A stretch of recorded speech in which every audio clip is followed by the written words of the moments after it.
Firman itu bukan pribadi, saudara. Itu sabdanya Tuhan. Tidak mungkin menjelma menjadi manusia.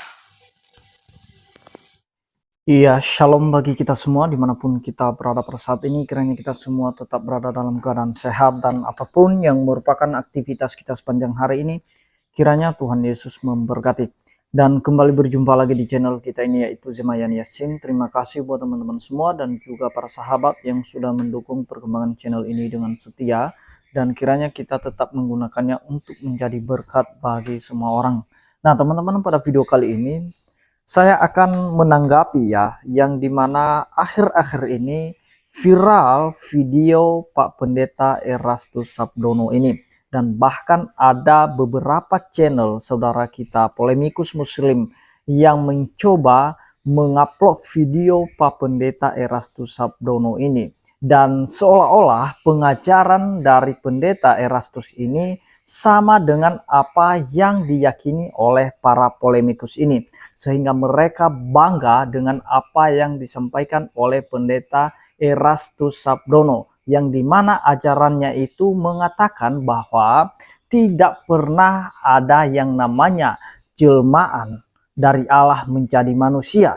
Dan kemudian juga kemarin dia berkata bahwa Yesus itu bukan juru selamat, tetapi anehnya teman-teman, ketika Erastus Sabdono ini melakukan atau memberikan pengajaran dengan mengatasnamakan tuntunan Roh Kudus, seolah-olah dia mengajarkan itu, dia menyangkal Yesus sebagai juru selamat itu atas tuntunan Roh Kudus. Padahal Alkitab sendiri mengatakan kalau ada yang menyangkal Yesus sebagai juru selamat itu bukan berasal dari Roh Kudus. Nah teman-teman, sebelumnya mari kita simak saja videonya yang berikut ini.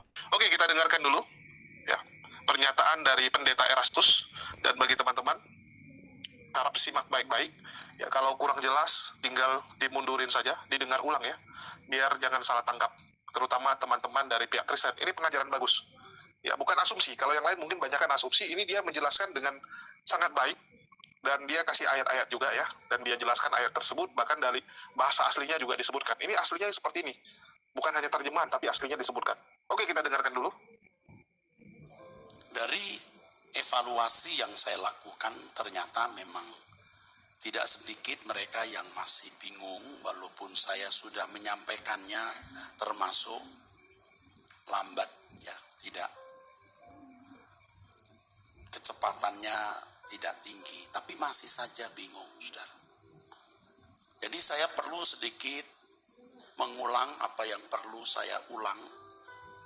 Tetapi yang penting dari apa yang saya ulang itu ada kebenaran yang aplikatif, artinya mendorong kita melakukan sesuatu.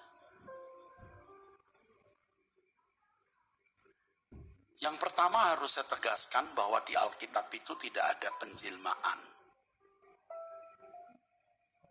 Penjelmaan itu artinya berubah dari suatu keadaan atau suatu identitas, lahir kembali atau muncul menjadi manusia atau suatu pribadi atau suatu bentuk lain dari aslinya. Nah, kesalahan banyak orang Kristen itu, saudara, ketika mereka berkeyakinan bahwa Yesus itu penjelmaan, firman menjelma menjadi manusia. Firman itu bukan pribadi, saudara, itu sabdanya Tuhan. Tidak mungkin menjelma menjadi manusia. Jadi kalau di dalam Injil Yohanes nanti kita akan pelajari, pada mulanya firman atau pada mulanya logos. Logos itu sebenarnya menunjuk kepada Bapa di surga. Tunggu waktunya saya akan jelaskan. Ya, sekarang belum. Banyak orang mengasumsikan bahwa Yesus penjelmaan secara mistik. Firman menjadi manusia. Ini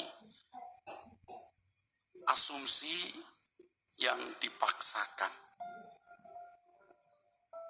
Kita harus mulai mengoreksi hal ini yang mungkin juga memang mengejutkan atau bisa mengguncangkan. Nurani kita harus dipertajam oleh pimpinan Roh Kudus agar kita menemukan kebenaran yang murni yang Allah wahyukan di zaman kita. Alkitab belum selesai dan tidak pernah selesai digali sampai sejarah bumi ini berakhir. Roh Kudus terus akan bekerja. Jadi kalau bicara soal penjelmaan itu dunia kafir begitu. Kalau dalam bahasa Inggrisnya pagan, dunia kafir. Kalau di pewayangan itu ada yang namanya titisan. Pernah dengar kata titisan?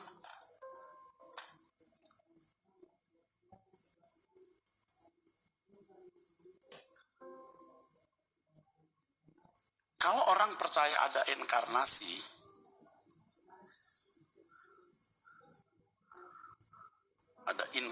maaf.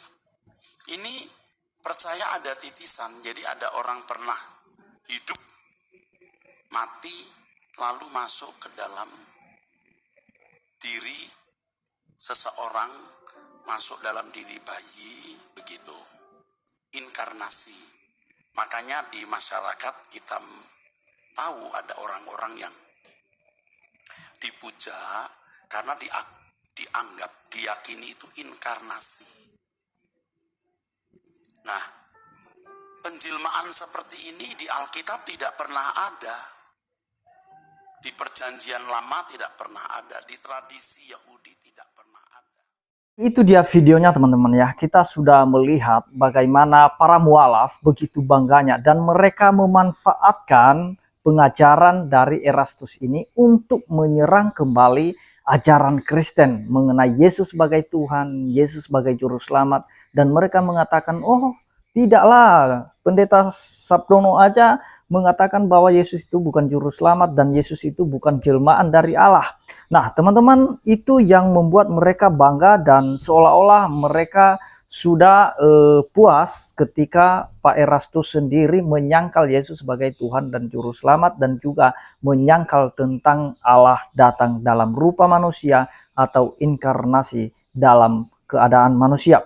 Nah teman-teman, kita akan memahami dulu satu ayat bahwa jelas dalam Alkitab itu sudah jelas-jelas secara eksplisit bahwa firman telah menjadi manusia, yang dimana ada satu perubahan dari firman yang tidak kelihatan dan kemudian dinyatakan dalam daging sehingga menjadi daging. Nah, kita akan kembali dulu mengerti arti inkarnasi. Di dalam nomina atau adjektif, inkarnasi adalah kata serapan dari bahasa Latin, incarne. Ini adalah istilah teologis yang orisinnya dari gereja Ritus Latin. Kata ini tidak terdapat dalam Alkitab bahasa asli Yunani. Tetapi ada padanan kata Yunani untuk bahasa Latin ini, yaitu incarne, yaitu kata Yunani ensarki. Istilah ini terdapat pada beberapa pernyataan penting dalam Perjanjian Baru tentang pribadi dan karya Yesus Kristus. Penting untuk kita pahami teman-teman ya, bahwa inkarnasi adalah origin Kristen. Sebab asalnya ini adalah kata Latin, yaitu istilah teologis Katolik Ritus Latin, jadi bukan berasal dari India atau kepercayaan kafir. Maka kalau ada di kemudian hari nanti muncul istilah yang sudah dimodifikasi menjadi reinkarnasi, itu tidak berasal dari kekristenan, tetapi kepercayaan non-Kristen, dan paham reinkarnasi yang non-Kristen itu sama sekali tidak kena-mengena dengan pengajaran inkarnasi dalam kekristenan. Nah, jadi kalau kepercayaan kafir ada istilahnya kalau mereka mati, kalau selama hidupnya itu baik, jadi setelah mereka mati nanti bisa reinkarnasi menjadi apa, itu ada dalam keyakinan mereka. Tidak demikian Allah datang dalam rupa manusia.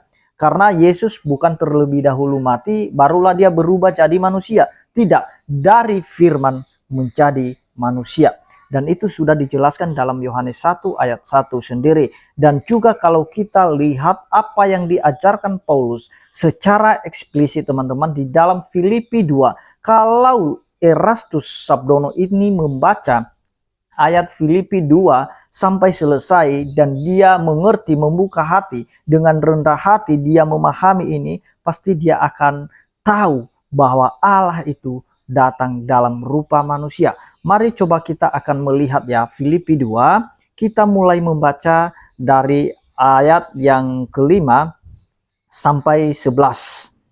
Begini firman Tuhan teman-teman ya. Hendaklah kamu dalam hidupmu bersama menaruh pikiran dan perasaan yang terdapat juga dalam Kristus Yesus. Ayat 6. Yang walaupun dalam rupa Allah, perhatikan, tidak menganggap kesetaraan dengan Allah itu sebagai milik yang harus dipertahankan. Artinya bahwa rupa Allah bukan sesuatu yang bisa dipertahankan oleh Allah, yang dimana dia tidak boleh menjadi manusia. Itu tidak perlu dipertahankan, bukan sesuatu yang harus dipertahankan. Jadi Allah bisa mengambil rupa manusia, bisa datang dalam rupa manusia. Di ayat 7, melainkan telah mengosongkan diri. Nah, karena rupa Allah itu merupakan sesuatu yang tidak perlu dipertahankan, maka dia mengosongkan dirinya sendiri dan mengambil rupa seorang hamba. Nah, perhatikan teman-teman, Allah sendiri yang mengambil rupa seorang hamba. Dia mengenakan rupa seorang hamba kepadanya, yang dimana awalnya dia adalah rupa Allah, dan kemudian dia mengambil suatu rupa yang lain, yaitu rupa seorang hamba. Dan menjadi sama dengan manusia, yang artinya sejajar dengan manusia, yang dimana dia pernah dilahirkan, dia pernah mati, dia pernah lapar, pernah haus, dan lain sebagainya. Yang artinya dia sudah sejajar dengan manusia. Hanya satu yang membedakan, di mana Yesus Kristus kudus dan manusia lainnya berdosa. Dan kemudian ayat 8, dan dalam keadaannya sebagai manusia, yang dimana Yesus berada dalam keadaan sebagai manusia, ia telah merendahkan dirinya dan taat sampai mati, bahkan sampai mati di kayu salib. Nah, yang artinya bahwa ada ketaatan ketika dia mengambil rupa seorang hamba, yang dimana tadinya dia rupa Allah, mengambil rupa seorang hamba, dan kemudian dia membuktikan bahwa dia adalah hamba yang harus taat sampai mati di kayu salib. Jadi ketika dia mengenakan rupa hamba itu, dia membuktikan dirinya sebagai hamba yang telah diutus ke dunia ini, yang dimana dia adalah firman telah menjadi manusia. Nah, itulah sebabnya Allah sangat meninggikan dia dan mengaruniakan kepadanya nama di atas segala nama, supaya dalam nama Yesus bertekuk lutut segala yang ada di langit dan yang ada di atas bumi dan yang ada di bawah bumi, dan segala lidah mengaku Yesus Kristus adalah Tuhan, bagi kemuliaan Allah Bapa. Nah teman-teman, sebenarnya gampang ya kalau Erastus ini membuka hati. Nah sebenarnya justru ini dimanfaatkan oleh saudara-saudara kita polemikus muslim. Mereka bangga dengan apa yang diajarkan oleh Erastus ketika dalam pengajaran Erastus itu menyangkal Yesus sebagai juru selamat, menyangkal Yesus sebagai penjelmaan atau inkarnasi, atau menyangkal bahwa Allah datang dalam rupa manusia. Dan para polemikus memanfaatkan untuk menyerang ajaran kekristenan. Jadi kita sebagai orang Kristen, kita perlu berhati-hati. Jangan sampai ada orang yang mengatasnamakan ini tuntunan Roh Kudus, sedangkan firman yang telah diilhamkan oleh Roh Kudus sendiri itu dia bantah atau dia melawan. Nah, sama dengan apa yang diajarkan oleh Erastus, bahwa itu melawan apa yang tertulis dalam Filipi ini, bahwa Allah sudah datang dalam rupa manusia, mengambil rupa seorang hamba sama dengan manusia, dan itu dia melawan itu. Dan juga dia melawan bahwa firman telah menjadi daging. Dia melawan itu, dan bahkan dia menyangkal bahwa Yesus Kristus adalah juru selamat manusia. Sudah jelas-jelas secara eksplisit ketika malaikat menampakkan diri kepada Yusuf di dalam mimpinya, dia berkata bahwa kalau anak itu nanti lahir, kamu akan menamakan dia Yesus, karena dialah yang menyelamatkan umatnya dari dosa mereka.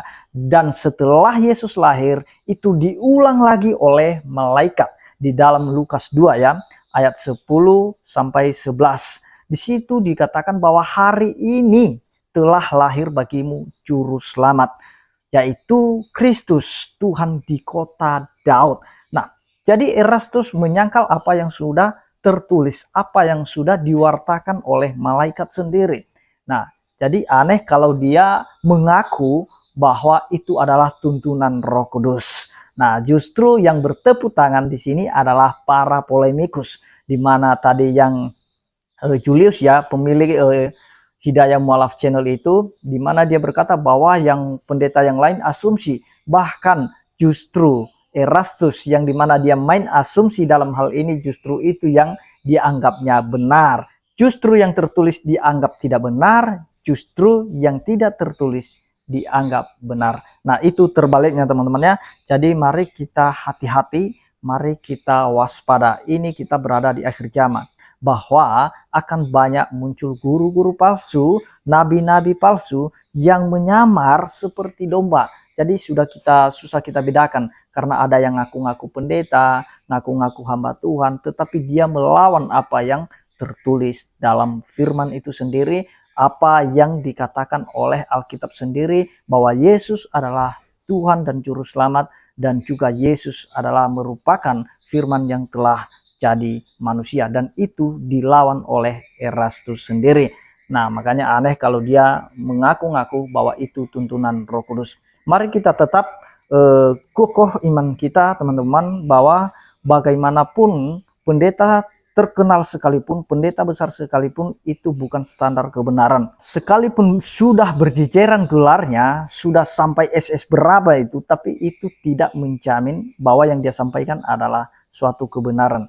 Justru hati-hati, ketika orang semakin tinggi gelarnya, maka bisa semakin tinggi hatinya, bahkan sampai dia melawan apa yang tercatat di dalam firman Tuhan itu sendiri.